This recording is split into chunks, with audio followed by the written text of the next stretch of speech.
Hello everyone, welcome to Boost Tech Info. दोस्तों, आज की क्लास में हम लोग पढ़ने वाले हैं ट्रांसमिशन मीडिया क्या होता है, ट्रांसमिशन मीडिया किसे कहते हैं और उसके प्रकार कौन कौन से पाए जाते हैं। तो चलिए दोस्तों, आज का क्लास स्टार्ट करते हैं। चलते हैं कंप्यूटर स्क्रीन पर।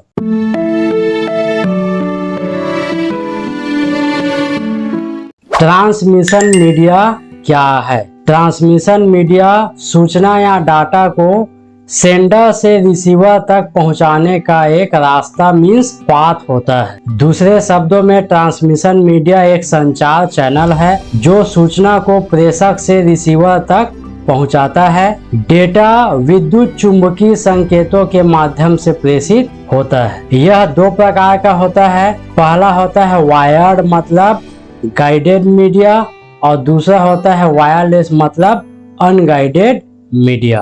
दोस्तों, ट्रांसमिशन मीडिया मतलब संचार का माध्यम। किसी डाटा या सूचना को जब कोई व्यक्ति भेजता है तो रिसीवर तक कैसे पहुंचता है। तो जो ट्रांसमिशन मीडिया होता है वो क्या होता है? डाटा या सूचना को पहुंचाने का एक रास्ता होता है, एक मार्ग होता है। दूसरे शब्दों में बताया गया है कि ट्रांसमिशन मीडिया एक संचार चैनल होता है जो सूचना को प्रेषक से रिसीवर तक पहुंचाता है। डेटा विद्युत चुंबकीय संकेतों के माध्यम से प्रेषित होता है। और ट्रांसमिशन मीडिया दो प्रकार के होते हैं। पहला गाइडेड मीडिया और दूसरा अनगाइडेड मीडिया।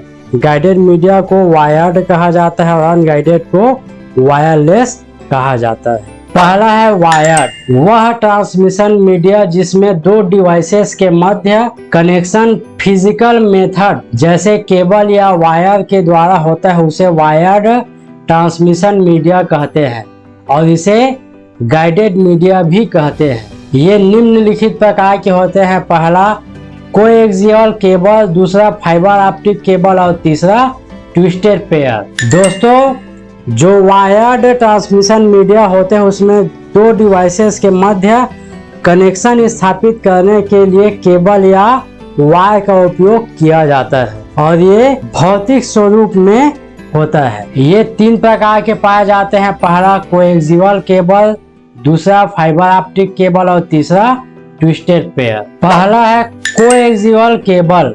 कोएक्सियल केबल बहुत ही सामान्यतः प्रयुक्त संचरण माध्यम है। उदाहरण के लिए टीवी तार आमतौर पर एक कोएक्सियल केबल होता है। ट्विस्टेड पेयर केबल की तुलना में इसकी आवृत्ति अधिक होती है। कोएक्सियल केबल का आंतरिक कंडक्टर तांबे से बना होता है और बाहरी कंडक्टर तांबे की जाली से बना होता है। बीच का कोर गैर प्रवाहकीय आवरण से बना होता है जो आंतरिक कंडक्टर को बाहरी कंडक्टर से अलग करता है। मध्य को डेटा स्थानांतरण के लिए जिम्मेदार है जबकि तांबे की जाली EMI मतलब विद्युत चुंबकीय हस्तक्षेप से बचाती है। दोस्तों, जो कोएक्सियल केबल होते हैं वे भी संचार का एक माध्यम होता है। उदाहरण के लिए जो हम लोग टीवी तार देखते हैं, डिश टीवी में जैसे टीवी तार होता है वो कौन सा केबल होता है? कोएक्सियल केबल होता है और ये केबल ट्विस्टेड पेयर की तुलना में अधिक आवृत्ति का होता है। कोएक्सियल केबल का आंतरिक कंडक्टर तांबे से बना होता है और बाहरी कंडक्टर तांबे की जाली से बना होता है। बीच का कोर गैर प्रवाहकीय आवरण से बना होता है जो आंतरिक कंडक्टर को बाहरी कंडक्टर से अलग करता है। मध्य को डेटा स्थानांतरण के लिए जिम्मेदार है जबकि तांबे की जाली विद्युत चुंबकीय हस्तक्षेप से बचाती है। दोस्तों, यहाँ पे आप डायग्राम में देख सकते हैं ये क्या है? सेंटर कंडक्टर है। सेंटर कंडक्टर मतलब ये तांबे का क्या है? एक तार है। ये इंसुलेटर होता है, उसके ऊपर में जाली लगा होता है, सील्डेड होता है, उसके ऊपर में जैकेट लगा होता है, मतलब उसको कवर किया जाता है। तो यहाँ पे कितना परत हो गया? 1 2 3 4 परत में कोएक्सियल केबल का निर्माण होता है। दूसरा आता है fibre optic cable. Fibre optic cable एक केबल है जो संचार के लिए विद्युत संकेतों का उपयोग करती है। फाइबर ऑप्टिक एक केबल है जो प्लास्टिक में लिपटे ऑप्टिकल फाइबर को पकड़ता है जिसका उपयोग प्रकाश की तरंगों द्वारा डेटा भेजने के लिए किया जाता है। प्लास्टिक कोटिंग ऑप्टिकल फाइबर को गर्मी, ठंड, अन्य प्रकार के तारों से उत्पन्न विद्युत चुंबकीय हस्तक्षेप से बचाती है। फाइबर ऑप्टिकल तांबे के तारों की तुलना में अधिक तेज डेटा संचरण प्रदान करते हैं। दोस्तों, जो फाइबर ऑप्टिक केबल होता है वे भी संचार के लिए विद्युत संकेतों का उपयोग करता है। फाइबर ऑप्टिक केबल जो प्लास्टिक में लिपटे ऑप्टिकल फाइबर को पकड़ता है, जिसका उपयोग प्रकाश की तरंगों द्वारा डेटा को भेजने के लिए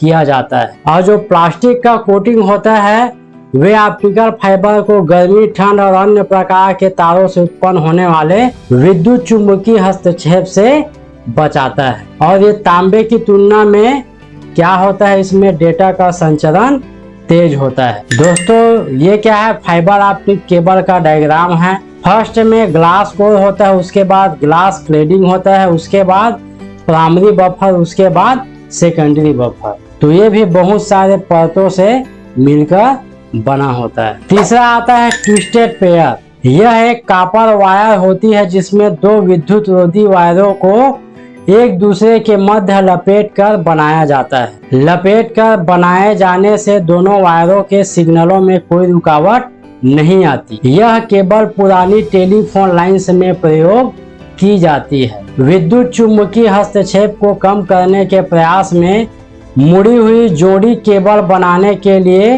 इंसुलेटेड तांबे के तारों को जोड़े में एक साथ घुमाया जाता है। मुड़ी हुई जोड़ी एक भौतिक माध्यम है जो एक दूसरे के साथ मुड़ी हुई केबलों की जोड़ी से बना होता है। अन्य ट्रांसमिशन मीडिया की तुलना में मुड़ी हुई जोड़ी केबल सस्ती होती है। मुड़ी हुई जोड़ी केबल की स्थापना आसान है और यह एक हल्की केबल है। मुड़ी हुई जोड़ी केबल के लिए आवृत्ति रेंज 0 से 3.5 किलो हर्ट्ज तक है। दोस्तों, जो ट्विस्टेड पेयर वायर होता है उसमें दो केबल्स को आपस में क्या किया जाता है, लपेट दिया जाता है, मतलब उसको जोड़ दिया जाता है। और इसमें जोड़ी केबल बनाने के लिए इंसुलेटेड तांबे के तारों को जोड़े में एक साथ ही घुमाया जाता है। और अन्य ट्रांसमिशन मीडिया की तुलना में ये क्या होता है, सस्ता होता है और इसका स्थापना भी क्या है, आसान है। और ये एक हल्की केबल है और केबल के लिए आवृत्ति रेंज 0 से लेकर 3.5 किलो हर्ट्ज तक होता है। यहाँ पे आप डायग्राम में देख सकते हैं ये क्या है, ट्विस्टेड पेयर है। यहाँ पे आप देख सकते हैं कलर कोडेड प्लास्टिक इंसुलेशन है, मतलब अलग अलग कलर में ये पाए जाते हैं। यहाँ पे देखो ये दो तारों को क्या किया गया है, यहाँ पे मोड़ दिया गया है, मतलब जोड़ दिया गया है लपेट कर। उसके बाद पेयर का ये क्या है, शीर्ष है। उसके बाद ओवरऑल शील्ड है। उसके बाद आउटर जैकेट है, मतलब पूरे केबल को क्या किया जाता है, आउटर जैकेट से कवर किया जाता है। दूसरा आता है वायरलेस, मतलब अनगाइडेड मीडिया। वह ट्रांसमिशन मीडिया जिसमें किसी फिजिकल कांटेक्ट की आवश्यकता नहीं होती, अर्थात जिसमें कम्युनिकेशन बिना वायर्स के होता है, वायरलेस ट्रांसमिशन मीडिया कहलाता है। इसे अनगाइडेड मीडिया भी कहते हैं। दूसरे शब्दों में अनगाइडेड ट्रांसमिशन किसी भी भौतिक माध्यम का उपयोग किए बिना विद्युत चुंबकीय तरंगों को प्रसारित करता है, इसलिए इसे वायरलेस ट्रांसमिशन के रूप में भी जाना जाता है। अनियंत्रित माध्यम में वायु वह माध्यम है जिसके माध्यम से विद्युत चुंबकीय ऊर्जा आसानी से प्रवाहित हो सकती है। ये निम्नलिखित प्रकार के होते हैं, पहला रेडियो वेव्स, दूसरा माइक्रोवेव्स और तीसरा इंफ्रारेड वेव्स।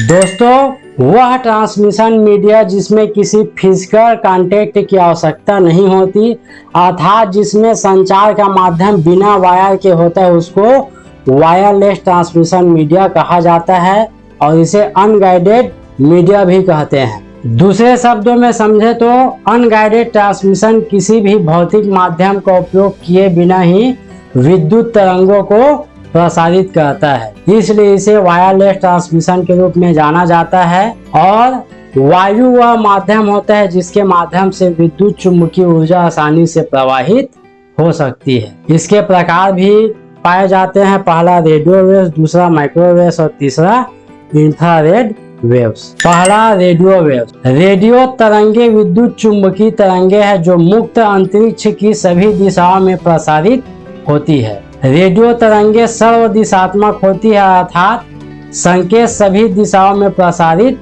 होते हैं। रेडियो तरंगों की आवृत्तियों की सीमा 3 किलोहर्ट्ज से 1 किलोहर्ट्ज तक होती है। रेडियो तरंगों के मामलों में भेजने वाले और प्राप्त करने वाले एंटीना संरेखित नहीं होते, अर्थात भेजने वाले एंटीना द्वारा भेजी गई तरंग को किसी भी प्राप्त करने वाले एंटीना द्वारा प्राप्त किया जा सकता है। रेडियो तरंग का एक उदाहरण FM रेडियो है।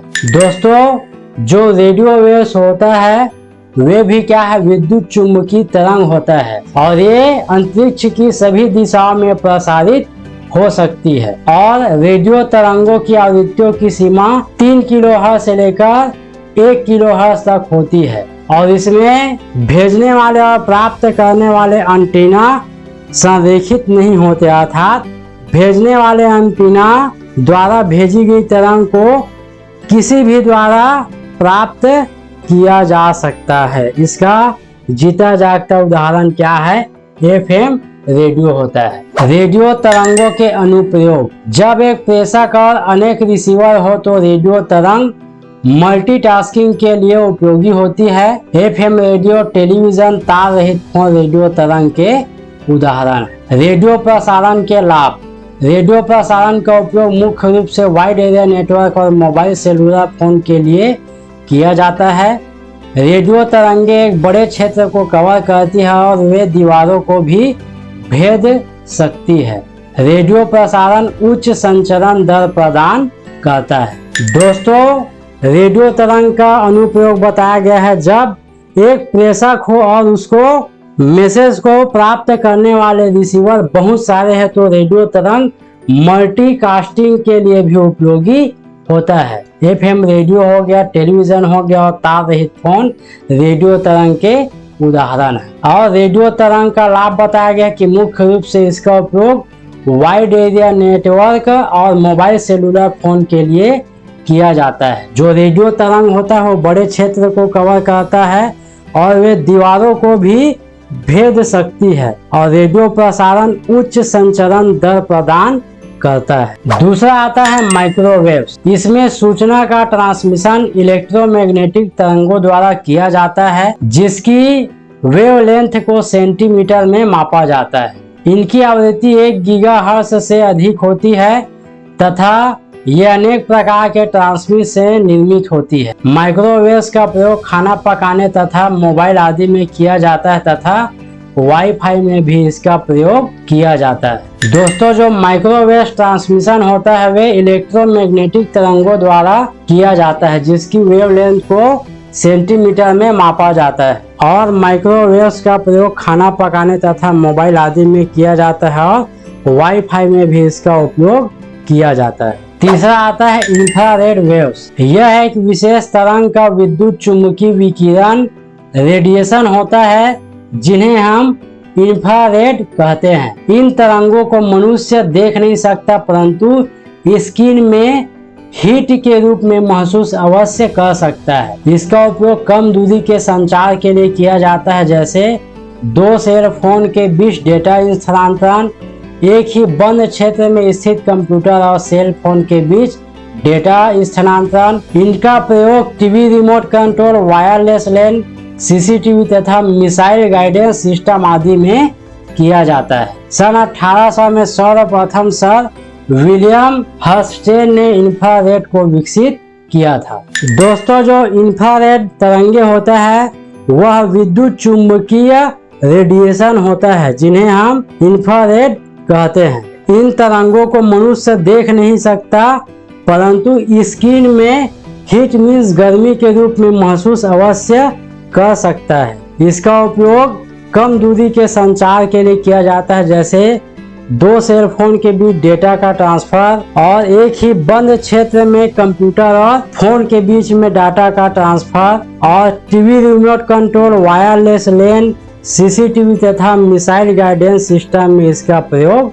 किया जाता है। दोस्तों जैसे आप लोग टीवी रिमोट देखे हैं, टीवी रिमोट क्या है, इंफ्रारेड वेव से तरंग उत्पन्न करता है। तो दोस्तों ये था ट्रांसमिशन मीडिया का क्लास। ट्रांसमिशन मीडिया क्या होता है और उसके प्रकार कौन कौन से पाए जाते हैं, संपूर्ण जानकारी आपको इस वीडियो में बताया गया है।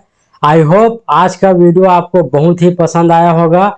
यदि वीडियो अच्छा लगा हो तो प्लीज़ वीडियो को लाइक और शेयर कर दीजिएगा। और यदि आप अपने कंप्यूटर ज्ञान को बूस्ट करना चाहते हैं, मीन्स बढ़ाना चाहते हैं, तो हमारे साथ बने रहने के लिए हमारे चैनल को सब्सक्राइब कीजिए और साथ ही साथ बेल आइकन को भी प्रेस कर दे ताकि हमारी वीडियो का नोटिफिकेशन आपको तुरंत प्राप्त हो जाए। मिलते हैं नेक्स्ट क्लास में।